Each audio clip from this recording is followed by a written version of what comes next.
9월 26일 아침 저희들에게 주신 하나님 말씀 시편 85편 말씀입니다.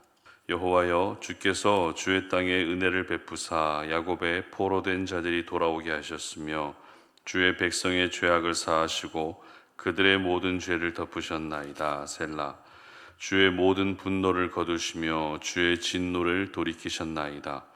우리 구원의 하나님이여, 우리를 돌이키시고 우리에게 향하신 주의 분노를 거두소서. 주께서 우리에게 영원히 노하시며 대대에 진노하시겠나이까. 주께서 우리를 다시 살리사 주의 백성이 주를 기뻐하도록 하지 아니하시겠나이까. 여호와여, 주의 인자하심을 우리에게 보이시며 주의 구원을 우리에게 주소서. 내가 하나님 여호와께서 하실 말씀을 들으리니 무릇 그의 백성 그의 성도들에게 화평을 말씀하실 것이라. 그들은 다시 어리석은 대로 돌아가지 말지로다. 진실로 그의 구원이 그를 경외하는 자에게 가까우니 영광이 우리 땅에 머무르리이다. 인애와 진리가 같이 만나고 의와 화평이 서로 입맞추었으며 진리는 땅에서 솟아나고 의는 하늘에서 굽어보도다. 여호와께서 좋은 것을 주시리니 우리 땅이 그 산물을 내리로다. 의가 주의 앞에 앞서가며 주의 길을 닦으리로다. 아멘. 더 좋은 것을 사모하라 라는 제목으로 오늘 아침 말씀 전합니다. 하루 중에 아침이라는 시간은 하루를 시작하는 시간이기 때문에 의미로 봤을 때 참 중요합니다. 그런데 일상생활에서 우리가 흔히 하는 행동들 중에는 아침에 하는 것보다 밤에 하는 것이 더 좋은 것들이 있습니다. 대표적으로 샤워가 그렇습니다. 적당히 뜨거운 온도의 샤워는 수면을 도와주는 보조제 역할을 합니다. 그리고 하루 종일 외부에서 미세먼지와 각종 세균들로 뒤범벅된 몸을 뜨거운 물로 씻어내면서 피부를 재생시켜 주기도 하고 신경을 안정시켜 주기도 한다고 합니다. 그리고 과일 중에 바나나는 마그네슘이 풍부하게 들어있어서 근육을 이완시켜 주고 멜라토닌 분비를 원활하게 해준다고 합니다. 그래서 특히 수면량이 부족할 때 바나나를 먹고 자면 숙면을 취하는 데 도움이 된다고 합니다. 그리고 독서를 아침보다 밤에 하게 되면 음악을 듣거나 차를 마시는 것보다 스트레스를 더 많이 덜어준다고 합니다. 특히 꼭 기억하고 싶은 내용을 밤에 읽어주게 되면 뇌는 밤에 그 내용을 잘 기억할 수 있도록 도와준다고 합니다. 이처럼 아침보다 밤에 하면 더 좋은 것들이 있습니다. 그 외에도 생각해 보게 되면 지금보다 우리는 더 좋아지고 싶은 것들이 분명히 있습니다. 건강도 지금보다 더 좋아지고 싶고 경제 상황도 지금보다 더 나아지고 싶어 합니다. 사람들과의 관계 역시 지금보다 더 좋은 관계를 맺어가기를 원한다는 것입니다. 오늘 시편 85편이 바로 이 부분에 대해서 우리에게 가르쳐주고 있는데요. 먼저 시편 85편의 배경을 알 수 있는 1절 말씀을 함께 읽어보겠습니다. 여호와여, 주께서 주의 땅에 은혜를 베푸사 야곱의 포로된 자들이 돌아오게 하셨으며. 아멘. 야곱의 포로된 자들이 돌아오게 하셨을 때라고 기록하고 있죠. 다시 말해 바벨론에 의해 멸망한 유다 백성이 70년 만에 다시 예루살렘으로 귀환했을 당시를 배경으로 하고 있다는 것입니다. 이스라엘 역사에서 바벨론에 의해 멸망당한 사건은 다시는 기억하고 싶지 않은 사건입니다. 그러나 이스라엘은 그 멸망당한 것으로 역사가 끝나버린 것이 아니라 포로 귀환이라는 은혜의 역사로 이어졌기 때문에 이 포로 귀환의 역사가 언급될 때마다 자연스럽게 멸망의 사건도 같이 언급될 수밖에 없다는 것입니다. 다시 말해 멸망이 있었기 때문에 구원이 있을 수 있다는 것입니다. 실패가 있었기 때문에 다시 회복할 수 있었고 고통과 눈물이 있었기 때문에 다시 웃을 수 있게 됐다는 것입니다. 그렇습니다. 하나님의 사람들에게는 실패와 고통과 그리고 아픔의 시간은 놀라운 회복과 구원을 경험하기 위한 출발이 될 수 있습니다. 죄가 있어야 은혜가 임하고 죄가 있어야 은혜의 소중함을 알게 되는 것입니다. 이처럼 오늘 시인은 포로기환이라는 감격적이고 놀라운 은혜를 경험하면서 시편 85편을 기록하고 있었던 것입니다. 그런데 12절 말씀 보시기 바랍니다. 여호와께서 좋은 것을 주시리니 우리 땅이 그 산물을 내리로다. 아멘. 자, 이 말씀을 별다른 의미 없이 그저 하나님이 좋은 것을 주시는구나 라고 받아들여도 전혀 문제는 없습니다. 하지만 오늘 본문의 배경을 참고한다면 12절 말씀이 조금 의외로 다가올 수 있는데요. 이게 무슨 말인가 하면 분명 포로기환이라는 놀라운 은혜, 가장 좋은 은혜를 받은 상태에서 여호와께서 좋은 것을 주시리니 라고 또 고백했다는 것입니다. 그렇다면 포로귀환의 역사가 그다지 좋은 역사가 아니라는 말일까요? 감사한 일이긴 하지만 놀랄 만큼 감사한 일은 아니라는 뜻일까요? 그렇지 않겠죠. 포로귀환은 이스라엘 역사 가운데서 손에 꼽을 만한 가장 좋은 은혜, 가장 귀한 은혜임에 틀림없습니다. 그럼에도 불구하고 여호와께서 좋은 것을 주시리니라고 고백했다는 것은 이보다 더 좋은 은혜, 이보다 더 좋은 것을 사모하고 있는 시인의 마음과 신앙이 반영된 것입니다. 그리고 포로귀환한 백성들의 가장 현실적인 부분을 보게 되면 다시 예루살렘으로 돌아온 것은 분명 기쁜 일이지만 백성들의 눈앞에 펼쳐진 광경은 어떤 광경이었습니까?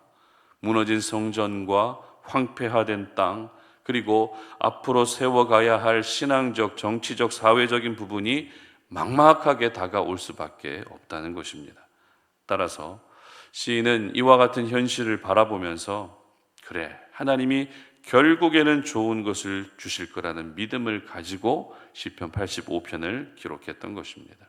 그래서 하나님이 좋은 것을 주시면 결국 우리 땅이 그 산물을 내게 될 것이라고 다시 비옥해진 예루살렘을 소망하고 있었던 것입니다. 특별히 시인은 포로 귀환이 결정됐음에도 불구하고 여전히 하나님께 구원을 요청하고 있는데요. 7절 말씀 보시기 바랍니다. 여호와여, 주의 인자하심을 우리에게 보이시며 주의 구원을 우리에게 주소서. 아멘. 이미 포로 귀환이라는 회복의 은혜가 주어졌지만 계속해서 구원을 요청하고 있을 만큼 시인은 지금 이스라엘 백성들의 삶의 전 영역에서 회복과 구원이 절실히 필요하다는 것을 인정하고 있었던 것입니다. 그리고 8절도 보시기 바랍니다. 내가 하나님 여호와께서 하실 말씀을 들으리니 무릇 그의 백성 그의 성도들에게 화평을 말씀하실 것이라. 그들은 다시 어리석은 대로 돌아가지 말지로다. 아멘.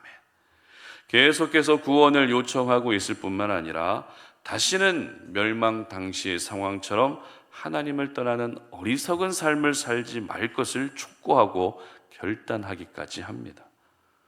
오늘 저희들은 포로 귀환이 결정됐는데도 여전히 구원을 요청하고 있고, 포로 귀환이 결정됐는데도 다시는 같은 실수를 반복하지 말 것을 강조하고 있는 시인의 모습을 통해서 지금보다 더 좋은 것을 더 사모할 때 우리가 가져야 될 자세가 바로 이러한 자세라는 것을 기억할 수 있었으면 좋겠습니다. 우리 영혼이 구원받았다고 해서 다 그걸로 끝난 것이 아닙니다. 영혼이 구원받았다면 삶의 다양한 영역에서 그것이 건강이든 관계든 경제적인 부분이든 우리에게는 또 다른 삶의 구원이 필요합니다. 우리 하나님은 우리 영혼을 구원해 주신 분이시기 때문에 우리 삶에 필요한 다른 구원도 얼마든지 허락해 주실 수 있습니다. 따라서 이런 것까지 구해야 되는가라는 생각 때문에 고민만 하다가 구하지 않는 것이 아니라 일단 구할 수 있었으면 좋겠습니다. 내게 필요한 또 다른 삶의 구원을 구할 때 결국 은혜가 임하게 되는 것입니다. 그리고 죄의 삶을 살아가던 과거로 돌아가는 것은 우리가 절대 멀리해야 되는 일이죠. 누구나 죄를 지을 수 있고 누구나 실패할 수 있습니다. 하지만 죄의 삶과 실패의 삶을 반복하는 것만큼 어리석은 일은 없습니다. 그러므로 한 번 실패했다면 두 번, 세 번 그 실패를 반복하는 일이 없게 하시기를 바랍니다. 한 번 죄를 지었다면 그 죄가 두 번, 세 번 계속해서 반복되는 일이 없게 하시기를 바랍니다. 죄는 반복하는 것이 아니라 매일 반성하며 회개해야 되는 것입니다. 결국 또 다른 삶의 구원을 구하는 것은 하나님께서 내 인생 가운데 필요하다는 것을 인정하는 것이겠죠. 죄의 삶을 반복하지 않는다는 것은 나 자신이 죄인임을 또 인정하는 것입니다. 이처럼 하나님의 위대하심을 인정하고 자신의 연약함을 인정하는 사람은 오늘도 더 좋은 것을 사모하게 되는 것입니다. 왜냐하면 하나님은 위대하시기 때문에 항상 더 좋은 것을 주실 수 있고, 나는 연약하기 때문에 항상 더 좋은 것을 공급받아야 살 수 있기 때문입니다. 건강한 신앙은 하나님과 자기 자신에 대한 정확한 이해를 가지고 있을 때 만들어지는 것입니다. 이미 받은 것도 충분한데 또 뭘 더 받으려고 하는가라는 생각도 인간적으로는 들 수 있습니다.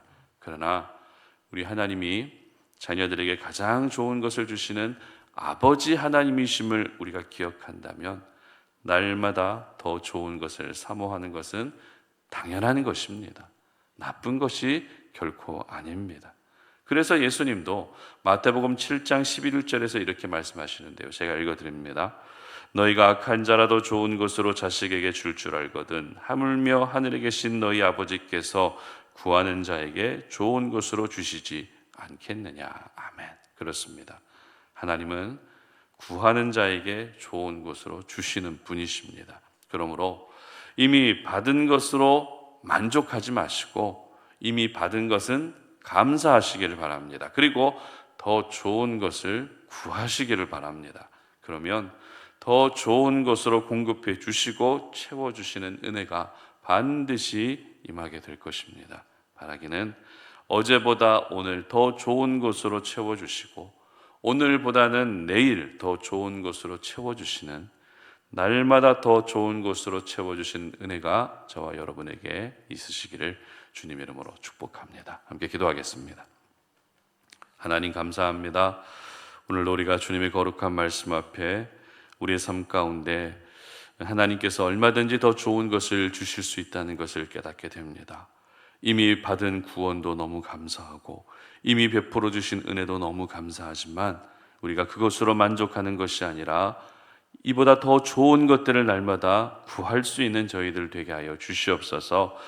날마다 자녀들에게 더 좋은 것으로 채워주시는 아버지 하나님의 은혜를 오늘도 우리가 기대하며 이 하루를 시작합니다.